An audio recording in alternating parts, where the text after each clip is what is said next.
I don't think people realize how much of an impact something like Lilo and Stitch made for Walt Disney Animation. The 2002 animated film from Chris Sanders is not only the best Disney animated film of the 2000s in my honest opinion, this is hands down one of the best Disney films, period. It's funny, genuine, and one of the most touching movies to ever come from the Mouse House. Along with the Iron Giant, this is the best version of the E.T. story. So naturally, you would expect me to talk about the live-action remake that's made due to the legacy of the original movie, right? Hell no! I ain't watching this pointless remake trash. No more of this shit. Please stop seeing this movie so we don't have to constantly get these damn remakes. So instead of that, I decided to celebrate Lilo and Stitch in a better way. There's been a lot more Lilo and Stitch media out there that I can tackle, and I found the perfect one to talk about. Because who needs a live-action remake of these two iconic characters when you have an entire TV series? Yeah, Lilo and Stitch got their own TV show. During the height of their popularity in the mid-2000s, the animated series based off the hit movie was another big factor to making Lilo and Stitch the household name they are today. So I want to give my love to such a great movie by reviewing the show that spawned from the film, that I also grew up with quite a bit back in the day. So let's go on a Hawaiian roller coaster ride, as this summer we're going to be talking about Lilo and Stitch, the series.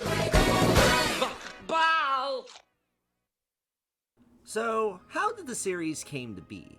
Well, I think it's pretty obvious, as with every other Disney animated show, super popular movie comes out, and Disney capitalizes it by creating a TV series based on it. Self-explanatory. Especially since Lilo and Stitch was certainly the most popular 2D animated Disney movie of the 2000s. Though, there's another little catch to this series that I managed to see unfold in real time. I became aware of this show's potential existence thanks to a certain ad on the DVD of the movie itself. We now know that Stitch is experiment 626. But whatever happened to the other 625? Lilo and Stitch was already getting a sequel, just a year after it came out, in the form of a direct-to-video movie, Stitch the Movie. Yet, little did I know, this was not actually the sequel to Lilo and Stitch. Well, okay, it kinda is, sort of. Let me explain. As, not to be confused with Lilo and Stitch 2, Stitch Has a Glitch, which technically is the real sequel to the movie, even though that shit came out 2 years after the Stitch movie. So, what the hell is Stitch the Movie? Well, to really look into that, let's go back to the first direct-to-video Disney sequel. Remember Return of Jafar? Sorry to spoil your picnic, boys. Oh no, Jafar! Yeah, the highly anticipated sequel to Aladdin that came out a few years after the first, and wasn't nearly as good as that original film. Well, here's the thing.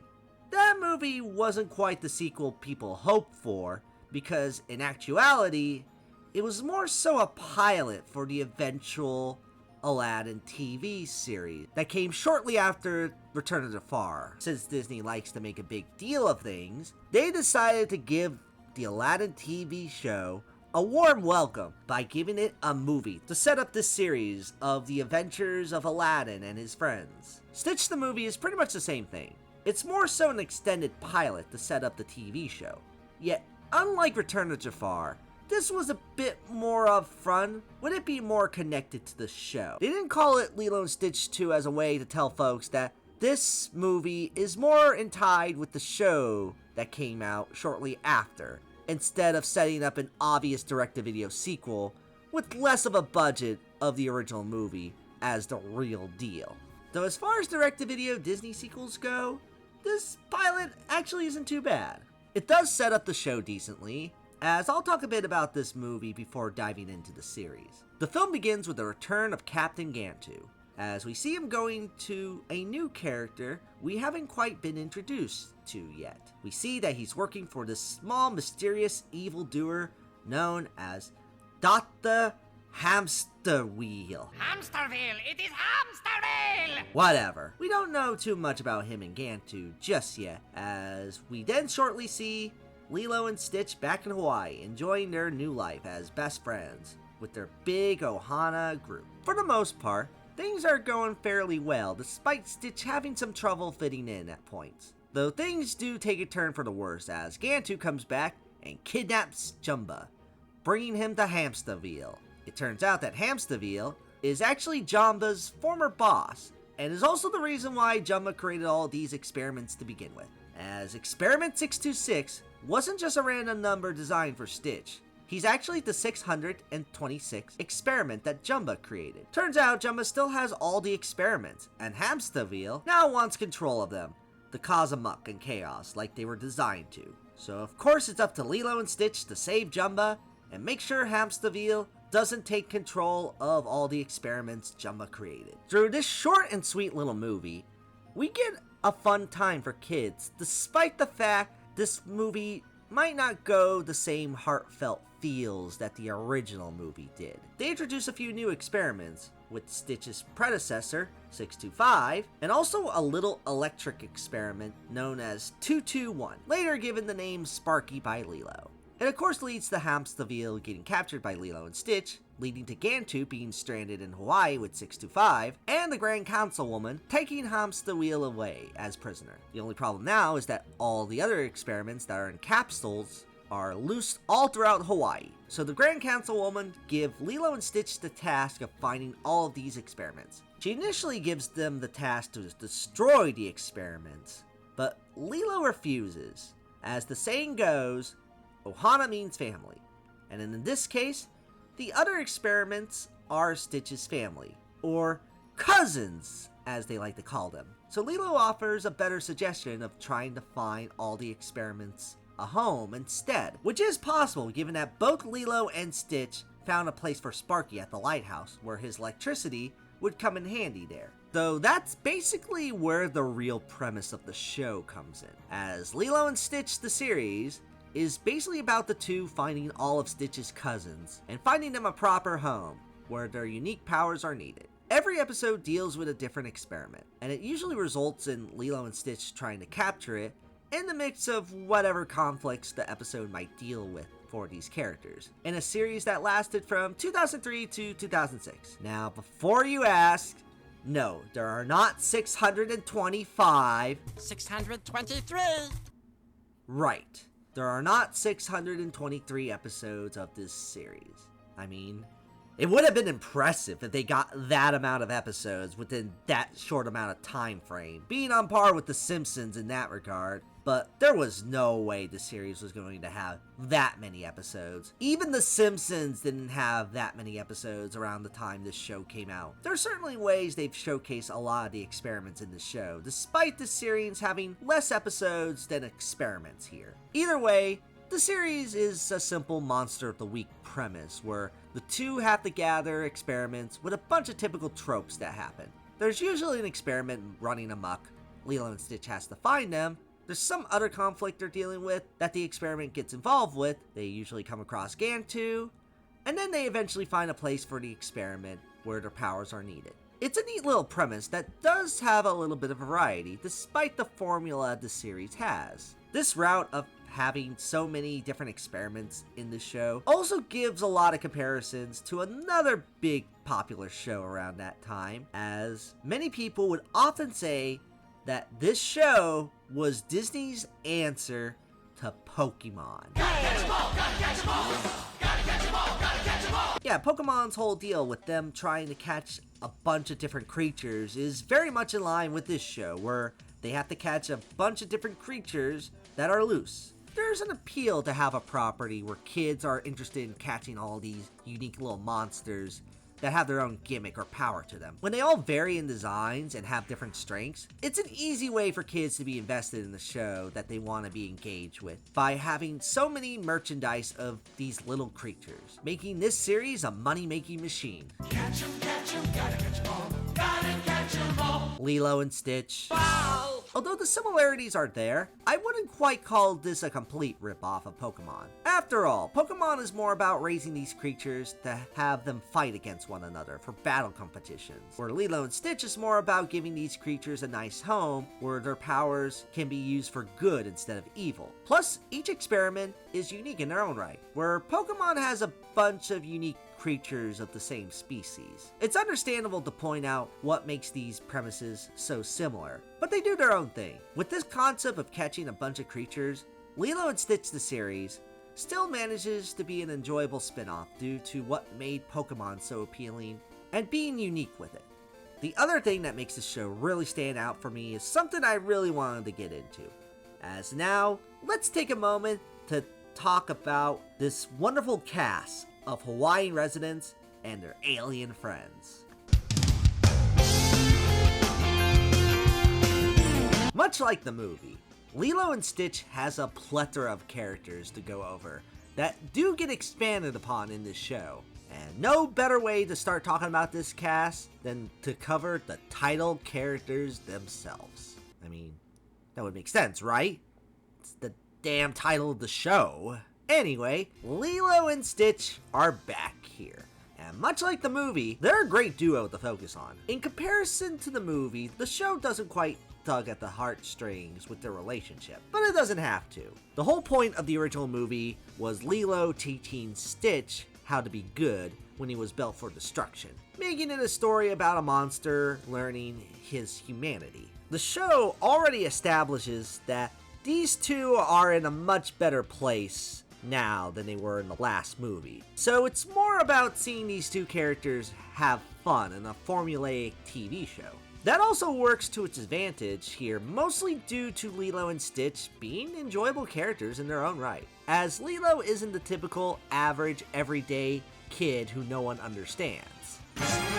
Instead, she's more of an outcast, being very strange according to other residents in Hawaii. But what makes Lilo such a good character is that she is unapologetically herself. She loves things that are different and embraces a lot of the unique traits and characteristics everyone else has in this series. Her being nice is one thing, which to her defense, she certainly is a sweetheart. But the fact that she's also a person who doesn't always go with the trends and sees the value of uniqueness makes her even more endearing in my eyes. Her trying to find the good in things because of their distinct qualities makes her a good leader, as she tends to be the one to take charge when catching Jumba's experiments. It makes sense. She knows a lot more of the scene in Hawaii. She's very knowledgeable in general, and she's also the main one to help both Stitch being under control and the residents of Hawaii to be more understanding of Stitch's antics. To which, yeah, Stitch is also very enjoyable in a different way. Unlike Lilo, he doesn't quite have the speaking abilities, only being able to utter single sentences and phrases mostly. He's also a chaotic force of nature, where he gets a lot more involved in the more crazy cartoon shenanigans you expect characters in a show like this to go through. But again, he's also complementary to Lilo, where Lilo has the book smarts, Stitch is more of the strengths of the operation. As when the two team up to think of plans to capture Stitch's cousins, it's really fun to see play out.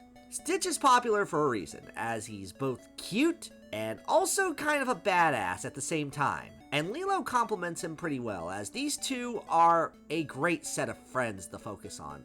The only downside, in my opinion, is that the show does lead to a more formulaic story with most episodes, meaning that sometimes certain things in their dynamic can feel a bit regressive in comparison to the movie. Main thing to note, there's maybe one too many episodes where Lilo is kinda neglectful to Stitch because she's more fascinated with whatever experiment the episode has to offer. It causes Stitch to get jealous and mad, which eventually would lead Lilo to realize her mistake, which is fine and all, but they do this multiple times to where shouldn't Lilo not be making this mistake so much? I understand her having to learn a lesson for the show so younger audience can understand what she goes through and how they can learn from her mistakes as well. Especially when the show constantly has Lilo and Stitch learn something within all of these episodes. But even then, I think they could have held off on the whole Lilo makes Stitch jealous of an experiment thing, because you have more lessons to learn, and it seems regressive when you see how great these characters can interact off one another. Despite that though, I think both Lilo and Stitch are a great duo to focus on, and for kids who love these characters in the movie, they'll get to see so much of what they like about these two in nearly every single episode of this show.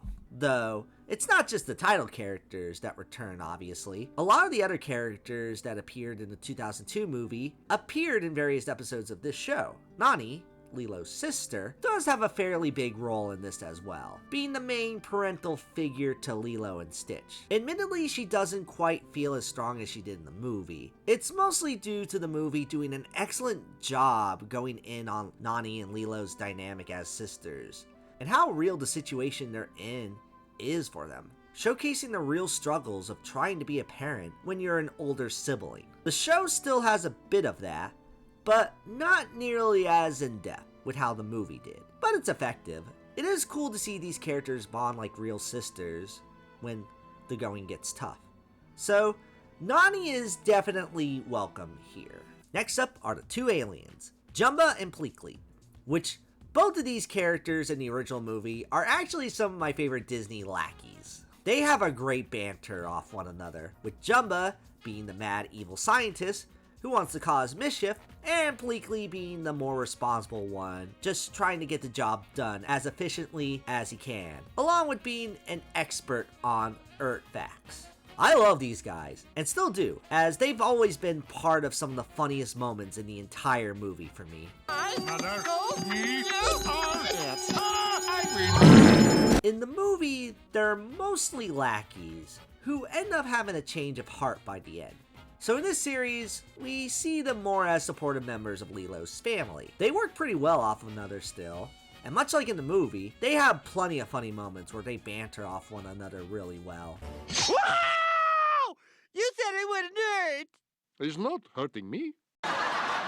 Jumba is a lot more laid back, but still retains a bit of his evil genius side too. But he's definitely a lot more helpful. Much like Stitch, old habits die hard, as he can still be dastardly, but he is legitimately helpful. Of course, he's the one with all the knowledge of the experiments, and oftentimes he does help out the leads with their task of capturing each cousin. Add in his incredible intelligence, then you get a neat character that's still voiced really well by David Ogden Stiers, with one of my favorite performances from him. Jumba does also look slightly different in this show, not too drastically, but it seems his eyes aren't quite as notable and his teeth are a bit more pronounced compared to the movie's design of his character. But it still feels like the character from the movie, just as much to make up for any real differences. As for Pleakley, he, or should I say they,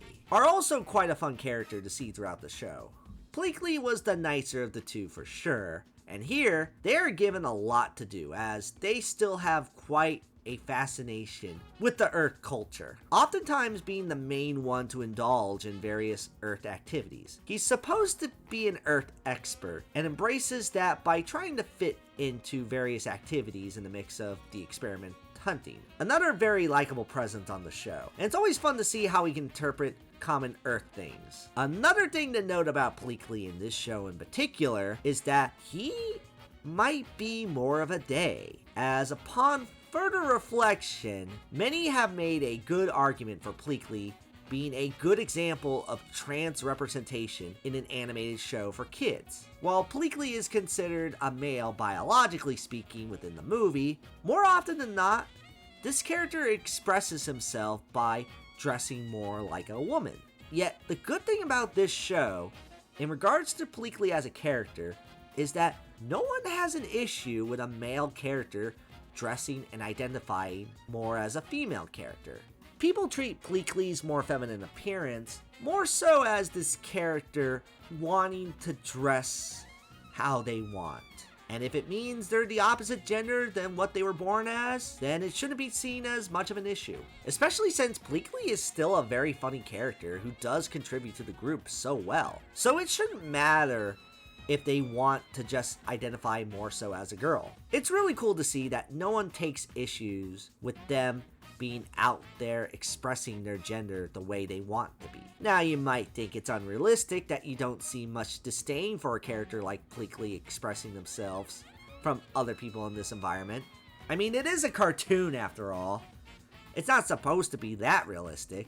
Besides, I'm more so questioning how barely anyone noticed this person has green skin, 3 legs, and 1 eye. However, just because cartoons aren't meant to represent real life doesn't mean we shouldn't strive to treat stuff like this as a normal thing. People who express themselves as a different gender shouldn't be seen as a freak, and instead treated as equal. You don't have to entirely get it, but at the end of the day, there's no harm being done. It just goes to show you that I think more people in real life shouldn't shrug off cartoons, as in a lot of ways, cartoons are an indication of how a better world can come to be if we didn't fixate on small, dumb, petty grievances against people who are different than us.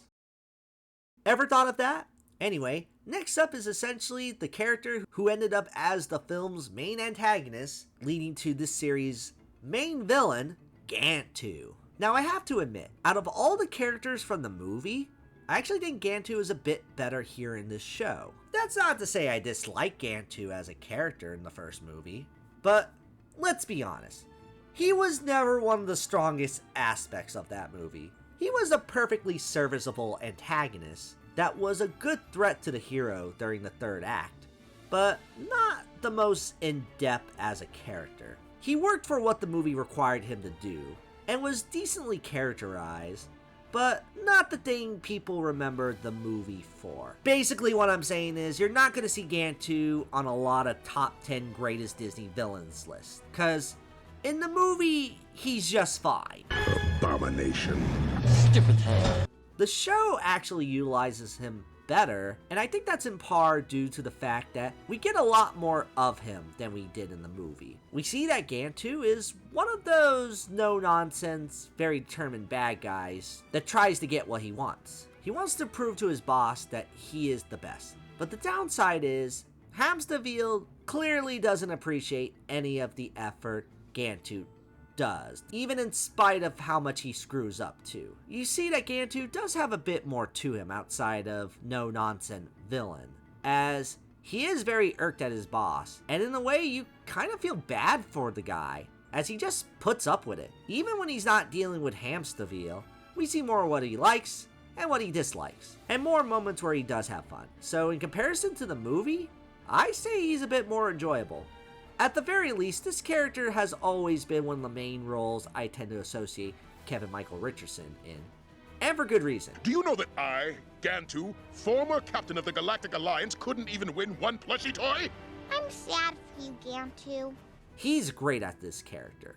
In fact, on the topic of voice acting, that's one of the big things that stands out about this show as one tied into a Disney movie, where most Disney shows would often have veteran voice actors replace high-profile celebrities voicing them in the movies. Lilo and Stitch actually brings pretty much the entire cast of the movie back. Granted, some of them are Disney veterans, like David Ogden Stiers as Jumba, but it's nice to hear their authentic voices in this show. Hearing Dave Lee Chase and Chris Sanders voicing Lilo and Stitch feels so natural, and they're still great in this show. Same goes to the rest of the cast, from Tia Carey as Nani, and even Scott Pilgrim Takes Off director Kevin McDonald to play as Bleakley. And again, great hearing his voice as always. I'd even go so far as to say Toronto is a character in the movie. Hell, they even got my man Cobra Bubbles, and voiced yet again by the legendary Ving Rhames.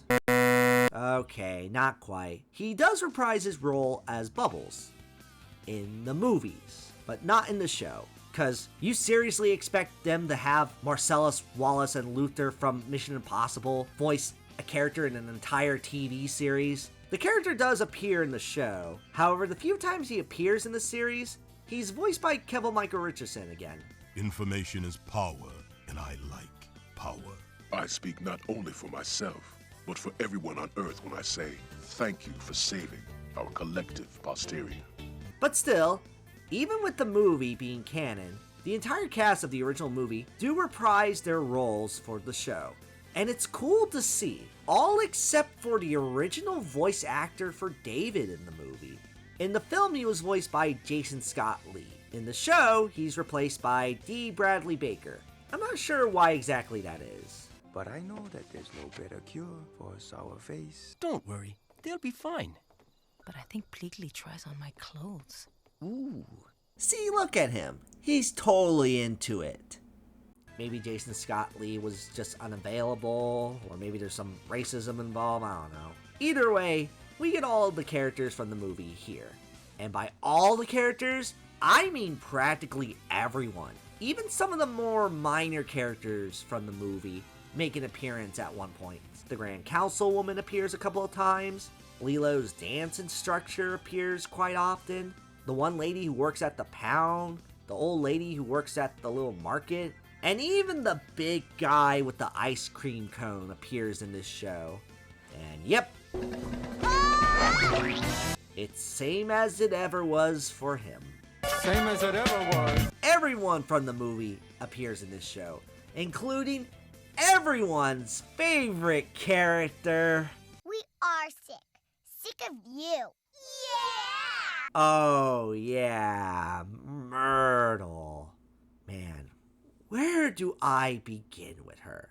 Well, you know, sometimes there's a character who's not necessarily the main antagonist of a show, movie, or whatever, but is so awful, so hateable, that you can easily make the argument for them being the true villain of the show. Yeah, Myrtle Evans is easily like in the top 5 in that category. This little bitch was in the original movie as kinda the only friend to Lilo. Wait, what am I saying?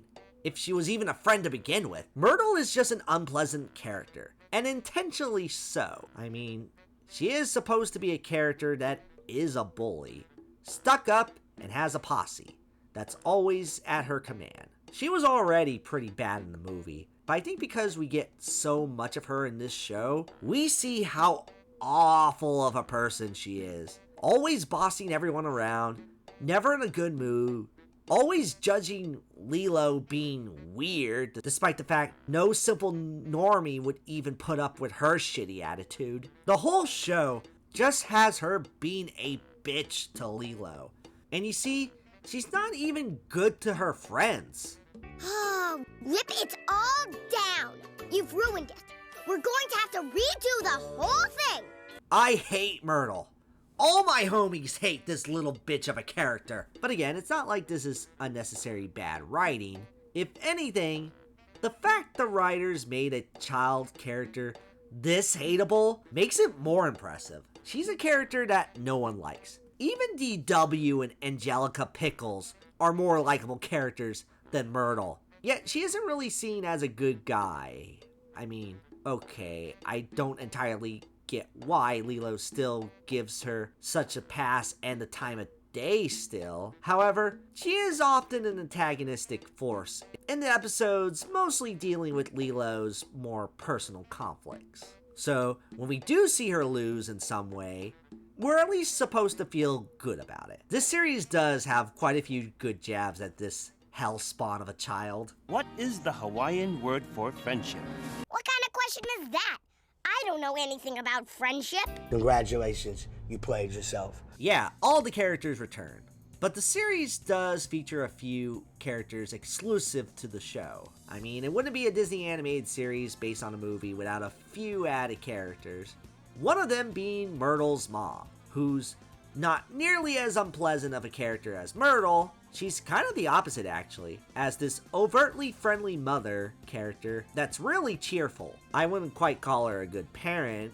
I mean, she's the mother of Myrtle after all, and is kind of one of those oblivious to her daughter's antics that makes her easy to critique, but at least she's a little bit more friendly, and is performed very well by April Winchell, even if her voice in this is pretty much just Lydia Pearson from Pepper Ann. Yes, Myrtle's strange little friend from hula school.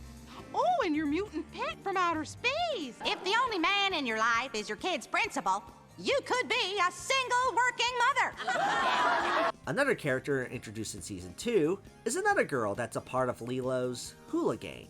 The good news is, she's actually a pretty nice new girl named Victoria. Already promising a new friend for Lilo. That's awesome, unless... Hey, Victoria. You should come hang out with us. Oh, that no. way you won't get any No, weird don't join Myrtle.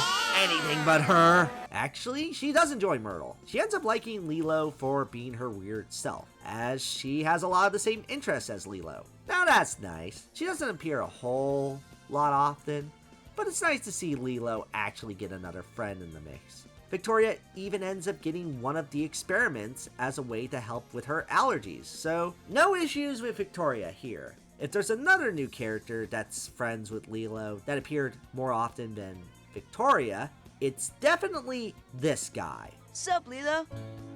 Nothing, sup.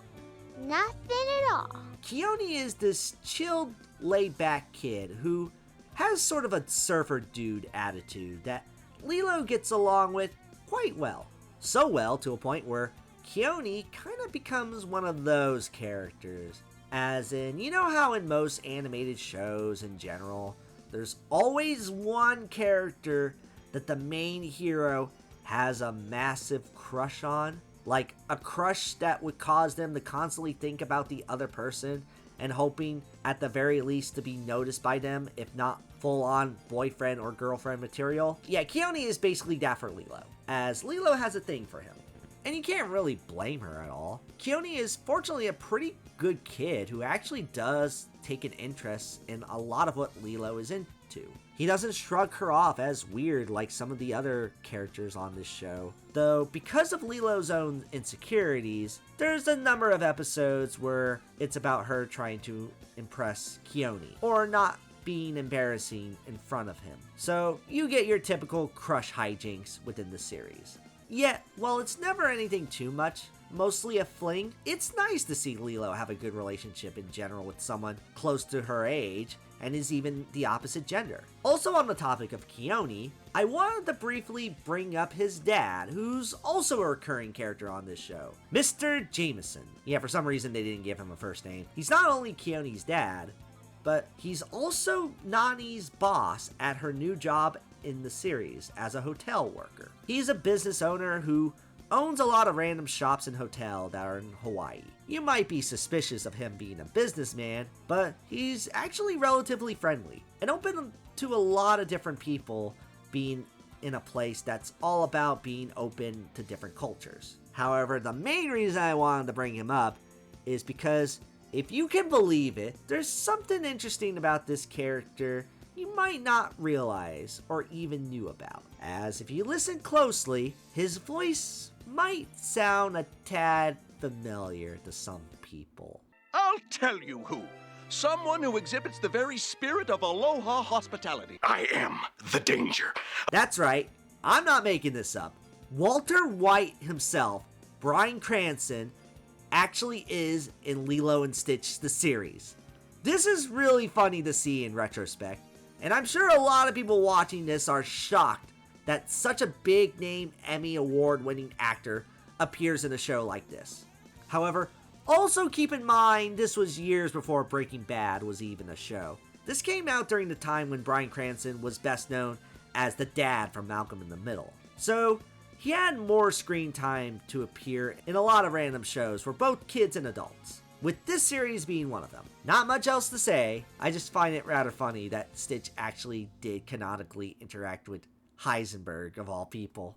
You're goddamn right. Besides, Stitch doesn't have time to cook with the evil Walter White, as he has a bigger evil threat to take care of. Now it's time to talk about the main full-on villain of the series, Dr. John Von Hamsterviel. Not Wheel, you creepy-faced ninny hammer!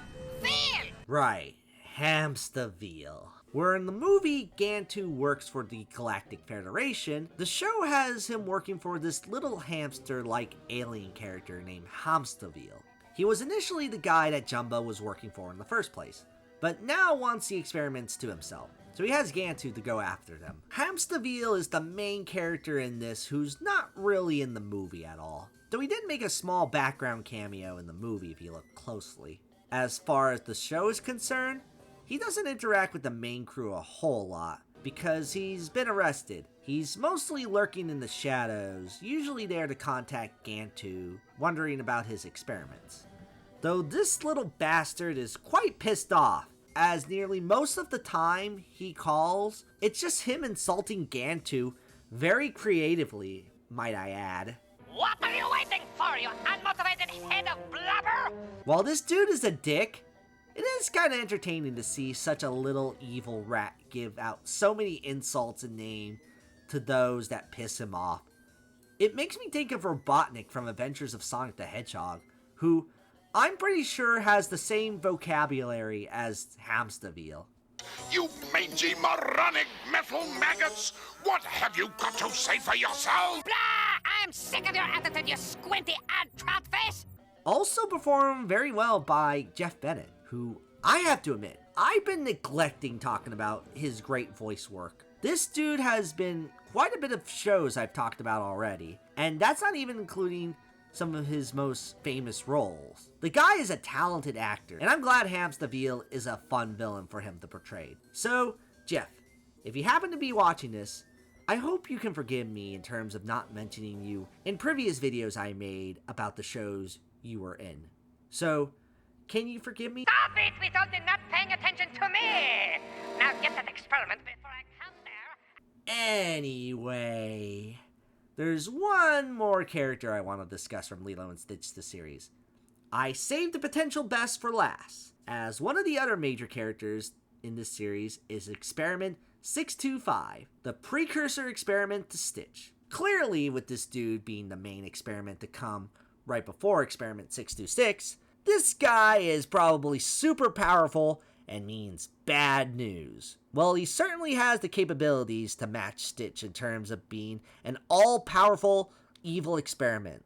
Ham or tuna? If he actually used any of that potential, as 625 is actually a lazy character who's not bent on trying to take over the world or anything. This dude just wants to lay around and make sandwiches all day. 625 is just a lazy bum who's just kind of in this situation because he has no say. Most of the time he's often giving Gantu snappy comebacks and is more fixated on what his next meal is going to be, as this dude loves a good sandwich. It's his defining character trait. I know most of you that are my age remember that sandwich stacking game online that you can play on DisneyChannel.com. Oh, and 625, unlike Stitch, can actually talk in full sentences. So, he has more of a mouth than any of the other experiments, though still voiced very well by Rob Paulson. You know what, babe? I would love to, but I can't. It'd cut into my sandwich schedule. He's a likable presence. His snarky attitude makes him a good fit for the series, and he's easily the most humorous of the trio of main threatening villain and his two lackeys. Though that doesn't give Gantu an easier time, that's for sure. Would you make me a sandwich? No! In fact, that's one of the things that makes Gantu a better character in this than in the movie. Mostly because I legit feel bad for the guy. When he's not dealing with the snarky little jackass quips against him, he has to put up with these insults from this furious gerbil. It's a shame because this dude is genuinely trying, and I think he'd be in a lot better headspace if he wasn't required to do evil shit. He always said to trust no one. Why didn't I learn? Don't you feel better now? The guy clearly has interests in other things, and knows how to get along when needed. So, maybe give him a break. Why not make Myrtle the main villain to team up with Hamsterviel instead? She's way more evil than Gantu will ever be. Wait, I say that, but they actually did team up for a few episodes. So, I guess you can say the show delivers. Certainly has a variety of episodes to choose from, with a variety of different experiments. In fact, it might be time to talk about some of those crazy contraptions Jumbo created. The thing about Lilo and Stitch the series is that it is a formulaic show. Episodes more often than not deal with an experiment being discovered somehow, and Lilo and Stitch having to find them before Gantu does. Basic setup, but as with most shows, usually episodes are a little bit more than just that. There's usually a lesson involved, often dealing with ohana and traditional Hawaiian values, along with good advice in general. So it works well for a younger audience, as in the mix of the experiment hunting, usually the experiments go alongside a theme with the episode.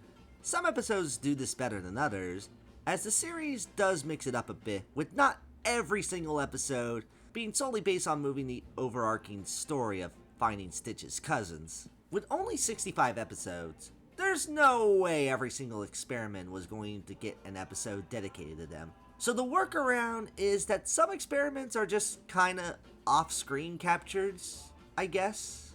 Like, we don't see them in an episode, they're just suddenly there.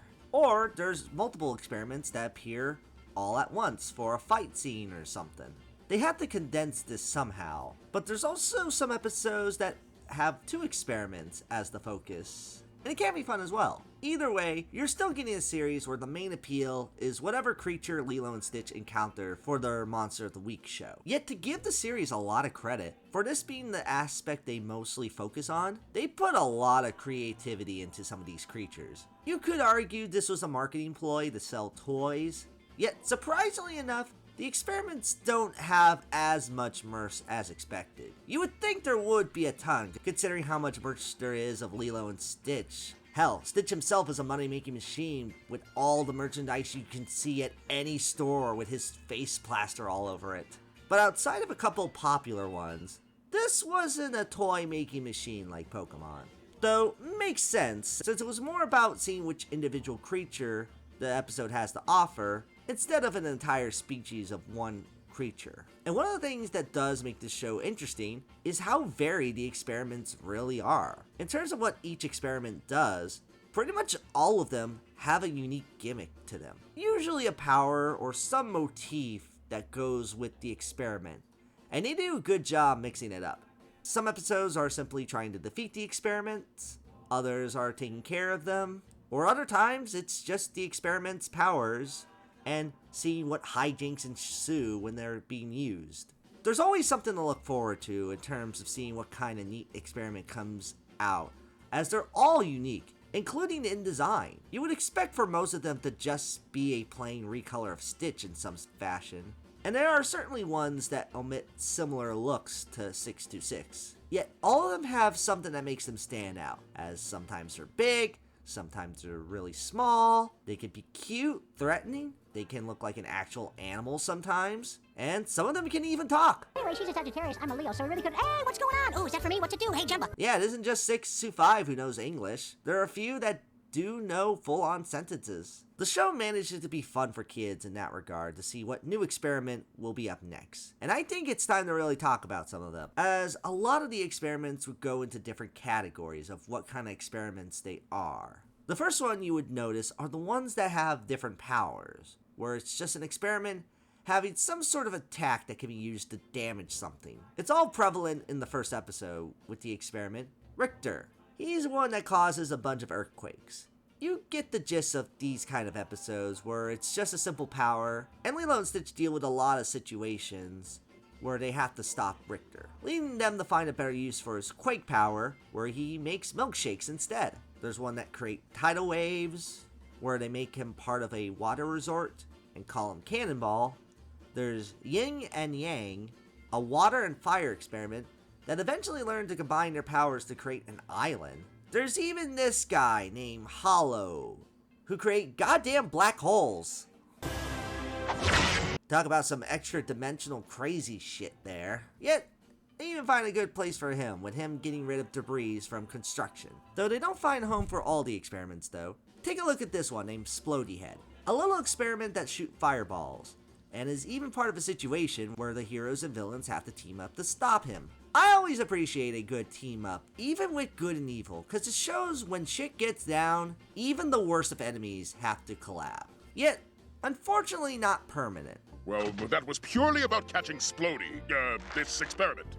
Any rescuing was coincidence. It does lead to one of the things I do find kind of interesting about this show in comparison to other kids shows, is that sometimes they do have the bad guys win. Like, there are a decent amount of episodes where Gantu actually does succeed in capturing one of the experiments. Yet it's not a strong victory, as most of the experiments he does catch are the ones Lilo and Stitch couldn't find a proper home just yet for. Like, their powers might be so weird that you can't really find a proper use for them within a half-hour time frame.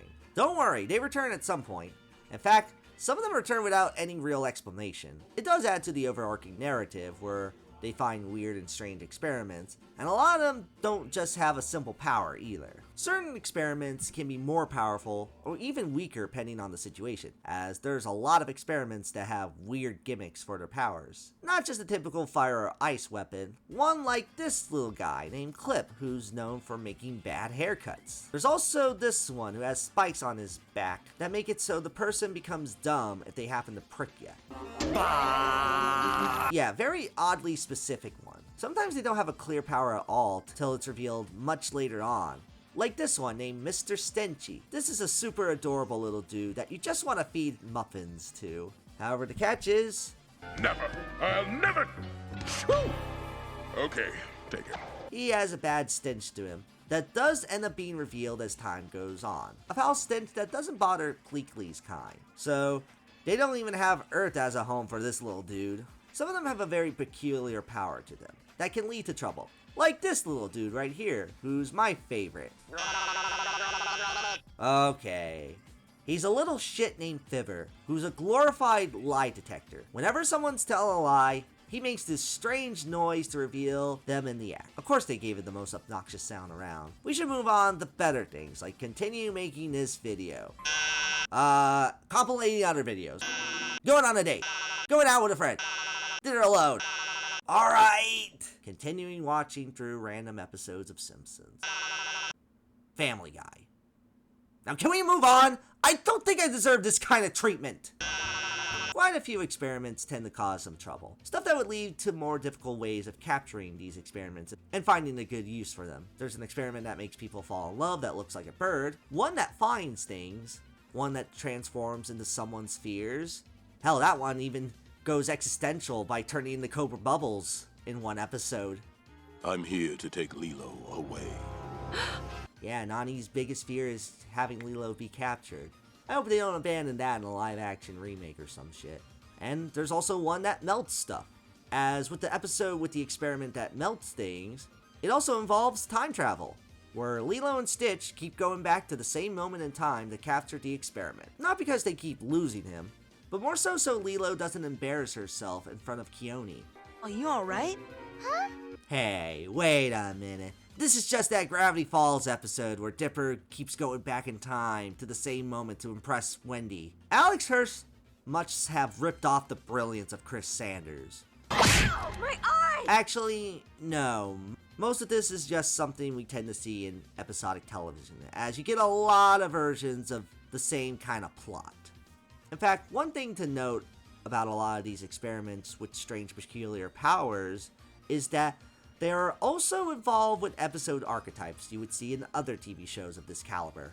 Most experiments would have a gimmick that might have been seen somehow in another show. Like you have a body swap episode where Lilo and Stitch switch bodies and have to live in one skin for a day. Sort of been there, done that, but as a kid, these were the kind of concepts I always enjoyed seeing other series tackle. Sometimes a body swap episode can be fun, especially when Stitch gives Lilo a Sonic the Hedgehog hairstyle. There's also a germ one that leads to an inside the body type episode where Lilo and Stitch have to be shrunken down to find a microscopic experiment making Pleakley really sick. There's also an experiment that turns Lilo and Stitch into bugs. There's one that gives Lilo and Stitch amnesia. Tons of other plot archetypes that a big series like this would have. One experiment many remember is the one that is able to create different kinds of food, which sounds promising until... Yeah, this causes Lilo and Stitch to gain so much weight that they turn into big round bouncy balls. I don't want to dwell on this episode too much because This has weirdly been one of the more memorable episodes for some people. Maybe not for the right reason, but it's there. I mean, how could it not?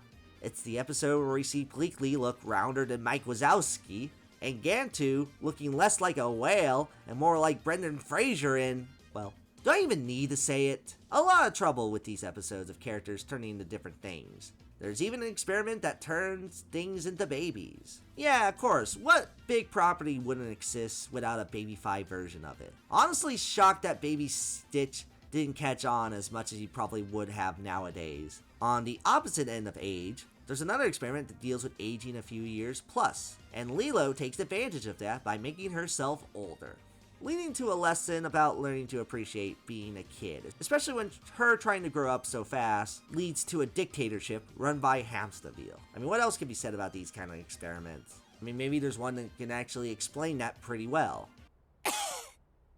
Vanilla bean, tutti frutti, fudge nut swirl, butter pecan, apple walnut, banana chocolate chip, blackberry ice, chocolate banana hazelnut. Because, yeah, there are a couple of experiments that do, oddly enough, talk in this show, and not just Stitch's slowed down language. There's a few here and there that do speak full-on English, and usually that aspect of them does play into their gimmick. Like this asshole right here. The Stinglord Wasp turns out to be just an ant. Then he croaks and turns into an ant mummy. What a cool secret ending!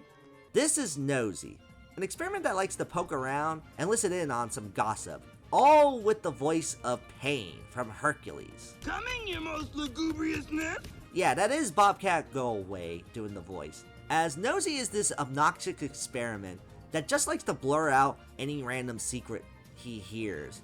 Of course, during an episode where Lilo has to hide her crush on Keone during a dinner sequence, and hijinks ensues. This is one of those characters you can't keep anything from.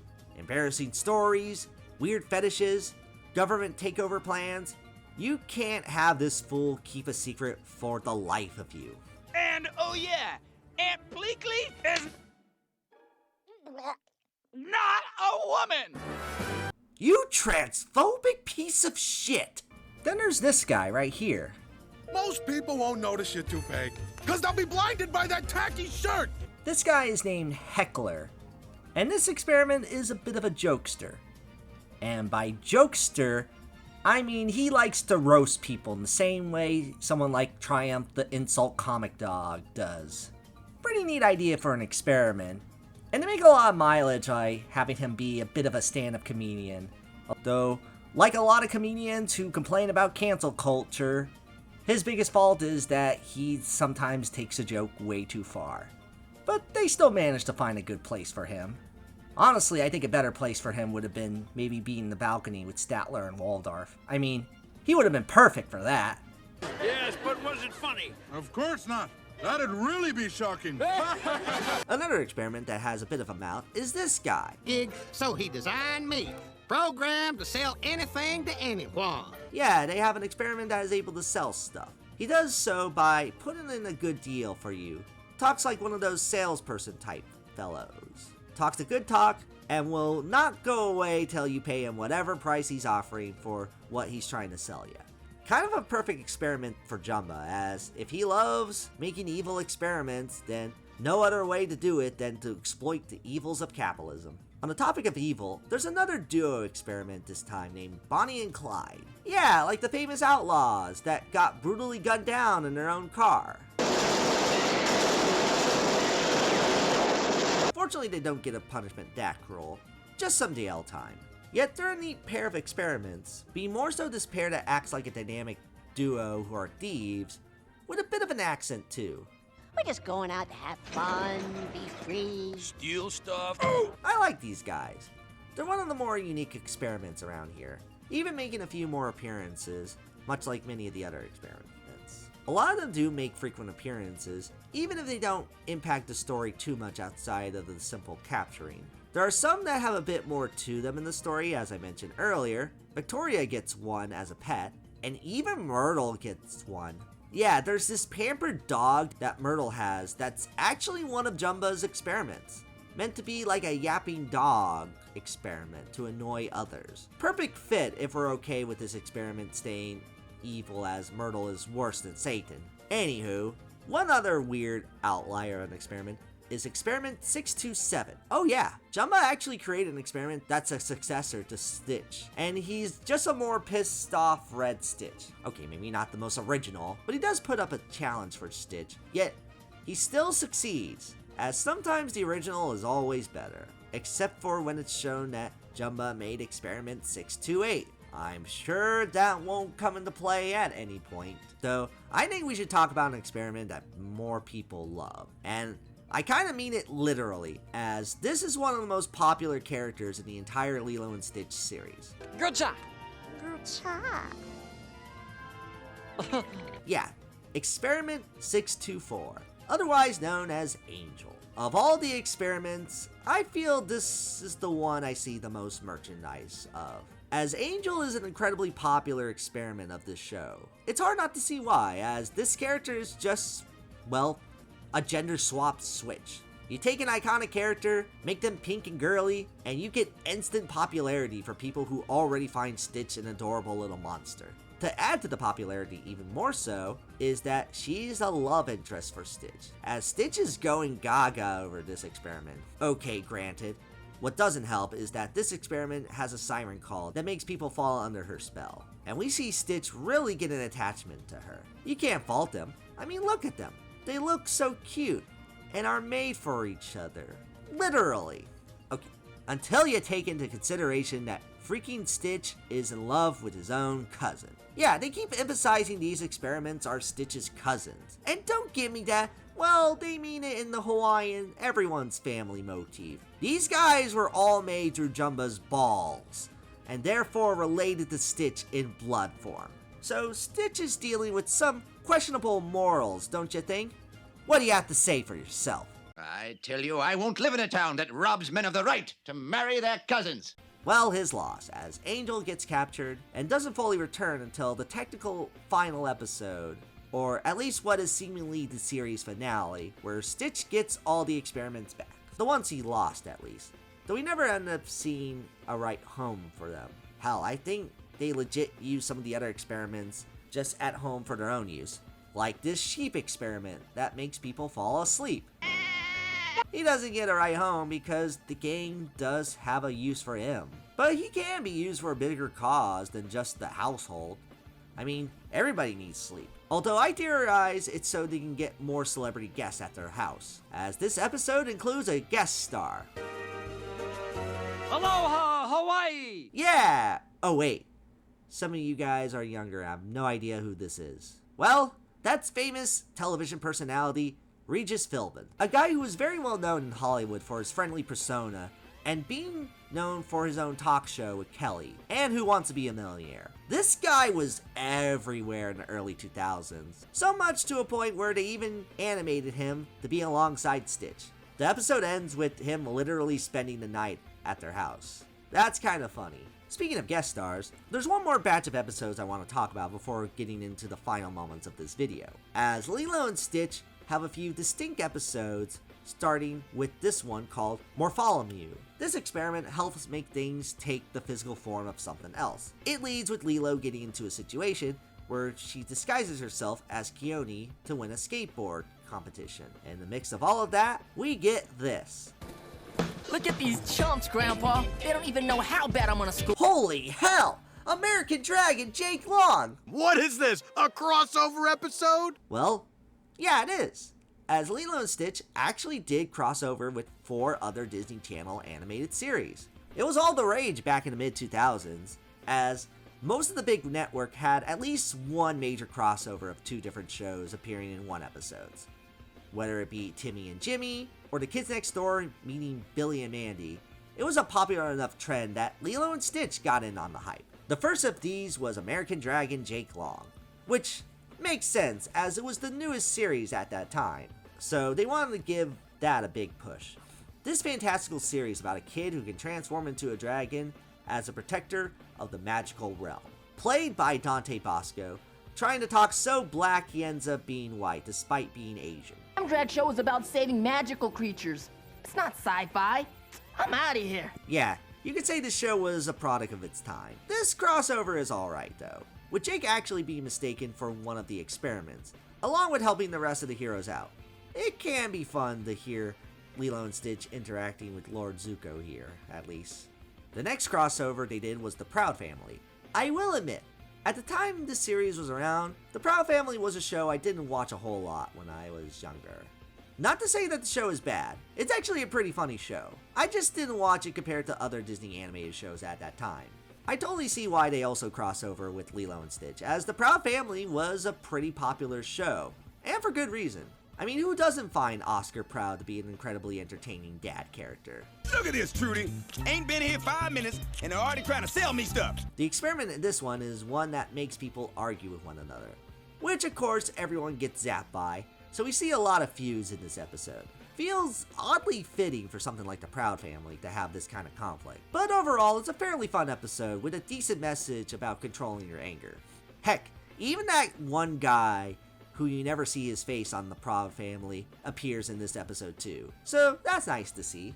Next up is Kim Possible, which I definitely say out of all the shows Lilo and Stitch crossed over, this was easily the most popular. A pretty rad series about a girl who's also a secret agent with a great cast of memorable characters. The crossover they have with Lilo and Stitch might be the best of the bunch. What's the sitch? No, who's Stitch? No, what's the sitch? It's like a catchphrase. I feel like out of all the crossovers, this one definitely feels more like a Kim Possible episode than a Lilo and Stitch one, as this episode doesn't deal with the two trying to find an experiment with Kim, but instead Stitch getting captured as a reward for Hamsterviel. Not by Gantu this time, but instead, Dr. Draken. So Lilo hires Kim and Ron to help save Stitch, and it leads to a pretty fun action-packed episode with a lot of the charm from the original Kim Possible show. Even includes my girl Shigo in the mix, which is always a plus. There's no experiment in this one. However, within the episode, it was potentially hinted that Rufus was actually part of Jumba's experiments. However, that didn't end up being the case, though it'd be pretty crazy if Rufus actually was part of the Lilo and Stitch official canon. It's crazy enough that Stitch is the main Disney character who manages to cross over with Disney Animation, Disney Channel, and Kingdom Hearts all at once. So that would have been quite wild. The last episode to talk about of these crossovers is one where they cross over with the Recess Gang. Last one in the pool is the rotten bologna sandwich crawling with maggots!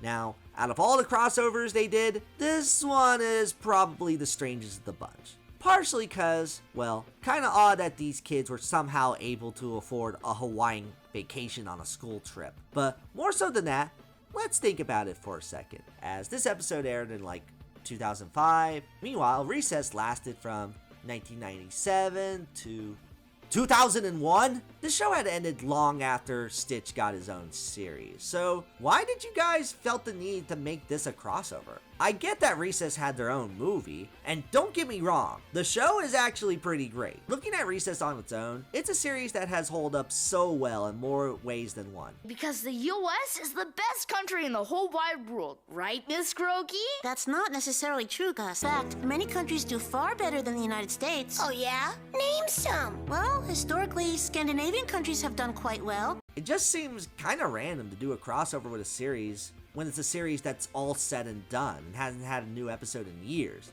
Like, I don't think Recess was even airing on Disney Channel at this point. In fact, that's the other strange part about this episode, is that somehow as a kid, I missed this when it aired, cause I didn't hear about this crossover until long after Lilo and Stitch the series ended. I definitely remember the other crossovers being advertised, but somehow not this. It's so surreal. Usually I'm really good at keeping up with this kind of stuff, though as far as the episode itself goes, it's decent. It's an experiment that causes people to become lazy, and it's up to Lilo and Stitch and the rest of TJ's Recess Gang to save Hawaii from pure laziness. Decent little episode, and it's nice to see these characters again, even if it still doesn't make sense how a school is able to afford a Hawaiian vacation. I don't think Miss Pfister is able to make that kind of money being a hall monitor at the school to afford a trip to Hawaii on their own time. Though, cute crossover nonetheless. And that's pretty much it for the series itself in terms of what kind of episodes this show has to offer. But they didn't just end the series suddenly. They had a proper finale. How big? Big enough to where it becomes its own feature film.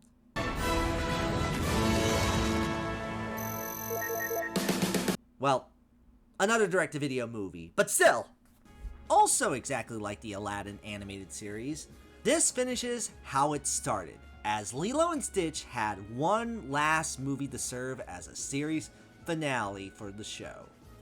It seemed inevitable, and even though it didn't get 625 episodes, it still had a solid run, and a set end goal in mind to where I felt like it was a good call, even at the time, to end it where it does end, as everything is now so much better in Hawaii, with all of Stitch's cousins helping out in their own way, and Lilo and Stitch being celebrated for their efforts in finding them all. In fact, Lilo gets ranked as Earth Ambassador, Stitch becomes captain of the Galactic Armada, Jumba gets his laboratory back, and Pleakley gets offered a job as chairman of Earth Studies. All great news. There's just one problem. Taking most of these offers would mean that Stitch, Jumba, and Pleakley will have to go their separate ways for Lilo, which they actually declined their offer initially, mostly to appease Lilo, who seems very heartbroken by this potential decision. Though, upon seeing how much the others were actually interested in what they were being offered over time, Lilo decides to give them the choice to leave on their own terms. It leads to a fairly emotional goodbye with all of these characters. We're talking the same ones we spent so much time within the movie and the show. I'll miss you too. To see this mixed with the original music from the film does give a little bit of the feels, actually. I mean, Lilo and Stitch are such a beloved duo. Don't separate them. Meanwhile, Gantu, who decided that he's fed up with 625's antics and wants to make amends to Hamsterviel. So it leads to Gantu leaving Earth with his fixed aircraft to team up with Hamsterviel once again. This time they manage to capture Jumba, now that he's been separated from Lilo and Stitch. They of course get him to do his bidding, and this time they make him complete the other experiment he was working on. Hey, what do you know? That 628 pod comes into play as Jumba ends up finishing up his new experiment, which Hamsterviel gives him the clever name of Leroy! Sure, Leroy. Why not? It makes sense, I guess. It eventually leads to Stitch and Pleakley getting captured by Hamsterviel as prisoners, though this does deal with one of the weak points of the movie, as Leroy, for being as hyped up of an experiment as he is, there's not really anything that special about him. It's mostly because, very similar to Experiment 627, it's just a red Stitch that tries to one-up Stitch with all of their powers. In fact, he looks a little bit more like Stitch than Experiment 627 ever did, so it doesn't feel that inspired to me. Sure, he gets some decent fights with Stitch, but in terms of rival characters, Leroy isn't quite the strong part of the movie. Yet despite that, this still managed to be a decent finale that does feel relatively grand for the show, as it inevitably leads to Hamsterviel capturing all the experiments in the show, or barely even in the show, now going to be using them for his own evil deeds. Of course, Lilo does give a whiff of this, and ends up teaming up with 625 to actually take down Hamsterviel. The two end up forming a bond after a while, as this is the first time we see them actually try to make an attempt at being friends. This works so well that Lilo actually ends up making 625 a dead name, as she ends up giving him a new name in the form of Reuben. Huh, the classic corned beef and sauerkraut on rye. Reuben.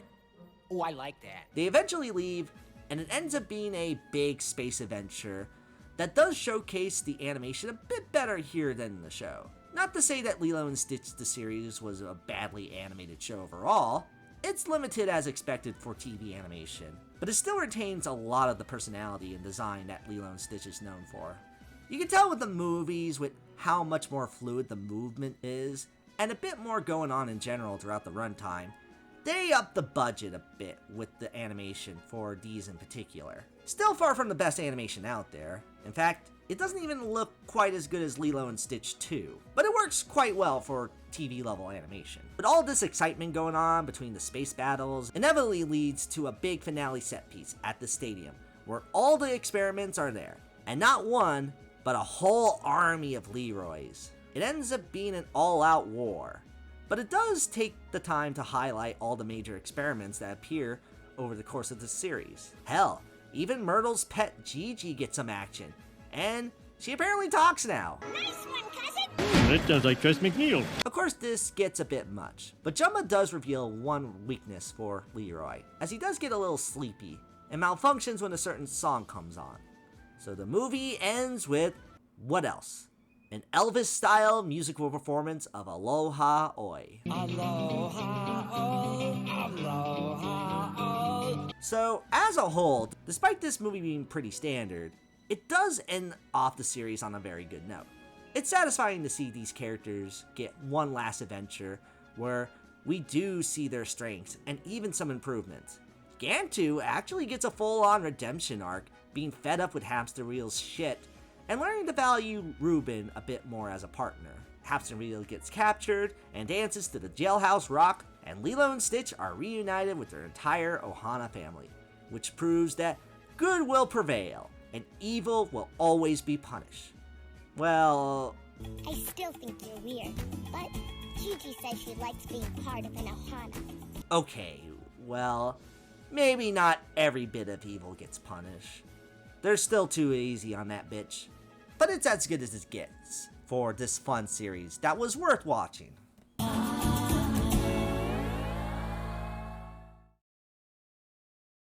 So is there anything else I should mention when talking about Lilo and Stitch the series?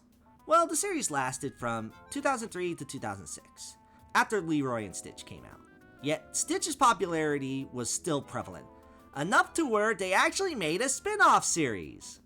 In Japan. Okay, this is something I won't go too much into detail since I haven't fully watched the series at all, but I had to mention it, not just because it deals with the show, but it's also just, well, think about it. They made a Lilo and Stitch anime.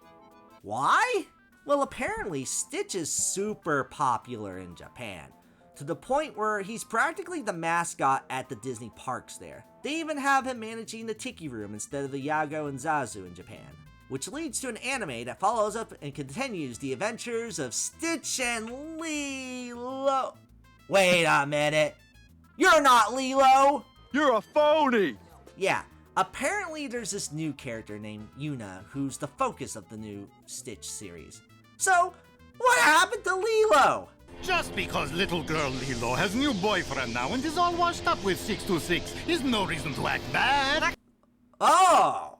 Well, way to fucking ruin the iconic duo that we all love from this show in the first place by having an off-screen, out-of-character explanation to why they're gone. Kinda sours the series for me, if I'm being honest, as it kinda does the same thing as the original series about finding experiments, yet the whole thing just feels odd. The fact that it's an anime, the fact that Stitch and the aliens still look like their original designs despite everything else being an anime, having completely different voices, the whole fact there's no damn Lilo in this, but maybe I'll talk about this series another time, along with that other anime they apparently did a few years later. But I'd rather wrap things up because it's Lilo and Stitch, not Stitch and the Phony. Hey, you're a great big phony, you know that? Though despite that, it does showcase how much of an impact Stitch in general did for Disney, with all the merch, nostalgia talk, and even a new movie showcasing that there's still an appeal for Experiment 626. So that begs the question, why did I decide to tackle Lilo and Stitch the series for one of my next videos? Was it because I loved this show that much? Well, sort of. It's certainly a very fun and enjoyable series, but I wouldn't call it the absolute best, even for Disney standards. Was it so I can talk about something better to combat against the live-action remake? Well, kinda yeah. Because this show is 100% worth watching way more than watching any live-action remake again. But honestly, more than anything else, I picked this series as a way to express my love for Lilo and Stitch. In recent memory, I've been going back to this movie a lot, in general, as it was kind of a big part of my childhood for Disney. Not only do I remember being excited for the show when it came out, because of how much I loved the movie, but I remember even hearing about the movie long before it came out, as I ended up going to Disney's California Adventure during the first year of its operation. which was in 2001. Got to experience a lot of things there that you can't experience anymore. I even got to experience Superstar Limo when I was a kid. And yes. Swifty here, babe. Welcome to Hollywood. Looking sensational as always. It's just as bizarre as you heard it was. Yet, if there was any highlight of that trip for me, well, aside from seeing Muppet Vision 3D, seriously Disney, please bring it back to California Adventure, it was actually going to the Animation Academy building. Not only was this a cool place showcasing all these animated movies that I love, but also had a neat show showcasing the behind the scenes of how Disney makes their animated films, with Mushu involved in all of this. Hold it! Hold it! What do you mean I wasn't a dragon? Can you believe it? It was a neat little show that every time it ends, they showcase a little preview of the next big Disney animation project. And the one I happened to see during that showcase for the first time ever was Lilo and Stitch. It looked interesting and a unique take on a Disney film, even back then for my 7-year-old mind. Now, over 20 years later, this film has gotten even better with age. I genuinely believe that Lilo and Stitch wasn't just a great modern Disney movie, but also just one of the very top best Disney movies in general. It was really unique to see a Disney film not so much be reliant on a previous fairy tale, but instead be a new original film that gave us completely brand new characters, taking place in a more modern setting at that time. It was awesome to see, and it still managed to be one of the most popular Disney movies due to how it stands out. Sure, you can argue this is just another E.T. retelling, and that is true, but honestly, between this and Iron Giant, I'm okay with it having a similar basic story to E.T. because I think they both do a better job of just retelling this story in general. No disrespect to Spielberg or anything, definitely one of the most influential directors out there, and E.T. itself is a pretty damn good movie. But I'm sorry, Chris Sanders and Brad Bird did a better job with that whole alien pet storyline, in my opinion. But why is that? Well, something I think both Iron Giant and Lilo and Stitch tackle that really make these movies stand out is having the alien start out by being a threat only to become something better than that. Iron Giant was all about the idea of what if a gun didn't want to kill, and Hogarth Hughes had to be the one to make the giant learn that. I am not a gun. Lilo and Stitch does a very similar thing, where Stitch is a creature created for destruction, designed to be the ultimate killing machine. It's not until Lilo, a young girl who's an outcast to the rest of the world, sees a little more good in this character than everyone initially thought. Lilo's relationship with Stitch made him change for the better, as both characters come from a place where they feel like they don't belong. Stitch was only seen as a destructive weapon, while Lilo was part of a broken family and doesn't have much outside of that due to how different she is from everyone else. It's these two characters learning from one another, in spite of being different from what's expected to be normal, is what makes Lilo and Stitch so much better than a lot of other Disney movies. This is a film that feels real with its characters, as all of them come from an understanding place, and you see the tragedy of the situations they are dealing with. From Nani trying to raise Lilo despite being an older sister and not a parent, to Cobra Bubbles trying to do what's best for Lilo, even if it might be heartbreaking to the sisters in the long run. It doesn't paint these scenarios as typical fantasies, but more so as real characters going through real stuff, which makes the whole friendship between the two so much more compelling. Especially when, in spite of Stitch's overt destruction and Lilo coming from a broken home, it was these two unique characters getting together that made things better. Lilo's troubled past didn't just help her give Stitch the humanity he needed, but it was also Stitch who helped restore Lilo's broken family, despite the fact he was literally created to destroy everything in its path. If that is not one of the most poetic things I have seen in any movie, I don't know what is. It has stuck with me so much for this reason, as one of my favorite kind of stories in general is taking a flawed or even downright cruel characters and finding their humanity and passion, or stories that deal with outcasts learning from one another to better themselves as a way to not feel alone in the world. Those stories can shape a person to where they don't feel lost in a sense of wanting to belong. And I'm sure many people can relate to. I certainly am able to, as I felt this very much in the past. It's hard to fit in when sometimes you're seen as a strange person. You can't make friends as easy as you're told because you can't quite comprehend social norms as much as you like. You find things that are so neat and cool only for others to not quite get it. And oftentimes, it can create for a sense of being lost in the world you want to belong in. Growing up, I felt that a lot. But one of the reasons I gravitated towards media like this is because the stories they tell with these characters made me feel like I can have a bond in the same way the characters I love seeing on screen can. Admittedly, knowing other people out there that were also able to find that passion from art they grew up with is actually very reassuring. I bonded with so many longtime friends because of things we saw in our youth, and were able to connect with it as it made us have a better understanding of the world. It's proof that movies and art can be a lot more impactful to people's lives than one would initially think, due to those being behind it understanding that you're not alone, especially as someone who has come from a background of growing up with autism. And the fact that Lilo and Stitch has become more prevalent and beloved in the autistic community is proof that there can be understanding for those on the spectrum. And it's another big reason why Lilo and Stitch connects with me so well. Lilo and Stitch is the perfect example of that kind of movie, as it's so beautiful to witness Stitch becoming more compassionate through his experience with Lilo and not feeling left out, leading to a movie with many laughs, exciting moments, and sometimes even heartbreak. If there is any Disney moment that gets to me the most, it's hands down the sequence after Stitch and Lilo have that surfing situation during Lilo's last potential night with Nani. Nani sings Aloha Hoi for one last time to comfort Lilo, while Stitch leaves believing he might have broken this otherwise loving family despite of what they have already lost. I'll remember you, though. I remember everyone that leaves.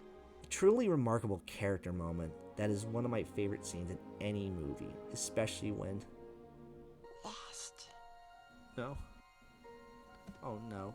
Don't do it, Stitch. Lost.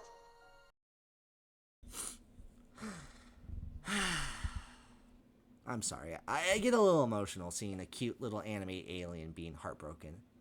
Especially one as awesome as Stitch, and especially in a film that really connects with people who are autistic and also feeling alone in the world. So yeah, to answer you guys' question, no. The series is nowhere near on the level of quality as the original movie. But it doesn't have to be. It continues to have a fun time with these characters, and still managed to stay faithful to what made these two characters so great to begin with. Besides, it could have honestly been worse. I mean, it's not like the original animated movie was remade this year into something atrocious. I mean, why would they do something like that? Taking a great animated movie and turning it into some corporate nightmare that defies everything of what the original movies has done? Why would they make a film that diminishes all of the autism allegories that was in the original? Why would they take a film filled with so many beautiful, luscious colors and turn it into a bland, uninspired mess that looks more like the worst Marvel movie ever made that wouldn't even be good for Disney+? Why would they ignore all the trans and gay iconography for Pleakley and make them an ugly monster? Why would they even think of massacring my boy Jumba by not giving him a Russian accent in exchange for giving him a nose that needs to be censored? Why do they think something with that should be seen by children? Why would they take out Gantu? Actually, never mind. He doesn't deserve to be thrown into this hodgepodge of shit. Well, actually, it's kind of like a giant whale thing. An even better question is, why would they make Jumba into an irredeemable penis-nosed monster when the dude was a lovable big guy with a redemption arc? Why would they not have the Stitch lost scene? I mean, it's not like that scene wasn't the best moment in the entire movie. Why would they give an obvious explanation to how Stitch got his name? Lilo, now I have to stitch that up. Stitch! You know.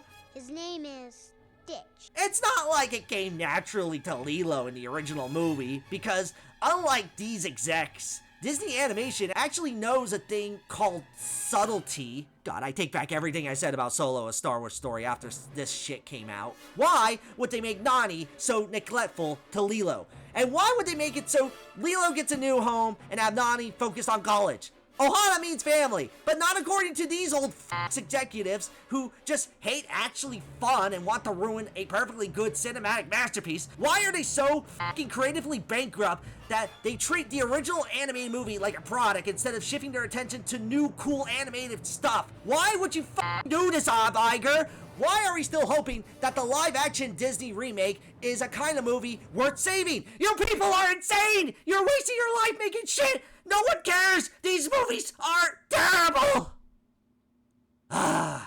Sorry.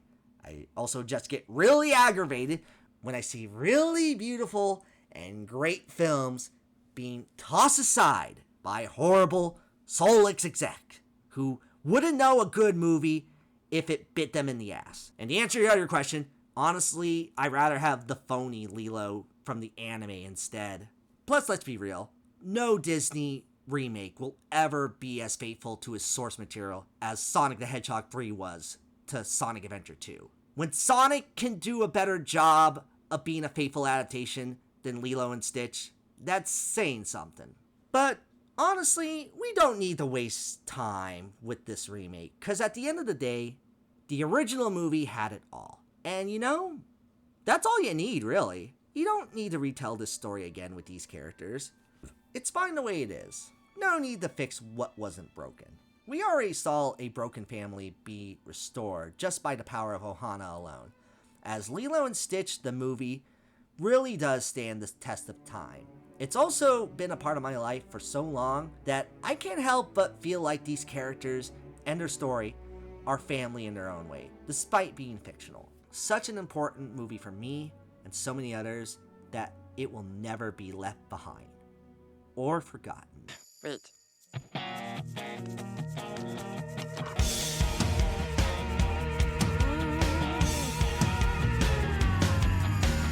Lord Almighty, I feel my temperature rising.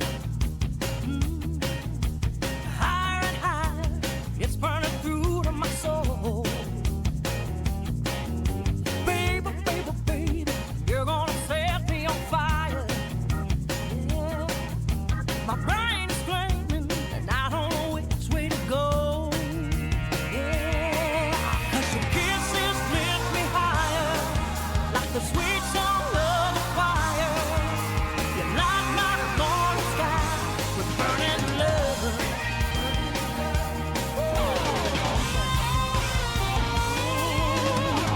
As for the TV series, I think this is what I prefer when it comes to following up a great Disney animated film. While it never goes quite on that level of the original movie, it still did a decent job expanding on these characters and giving them some new things to do.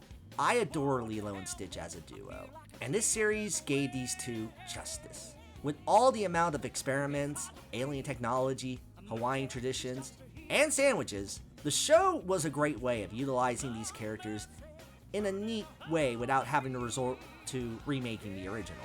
I more so recommend it to people who are already familiar with Lilo and Stitch than newcomers, as the movie should be watched first. But as a kid's series, it is a damn good time. I'm super thankful for Lilo and Stitch for being such a big part of Disney, and even more so, my life as one of the most unique and refreshing films the Mouse House ever had to offer. In a world where many might feel alone, these two are a core reminder that you're not alone. Lilo and Stitch embraces a more distinct style than anything else with a huge family of cousins that go alongside them. It's definite proof that they can help you learn the true meaning of Ohana. So take that for what it's worth. Love.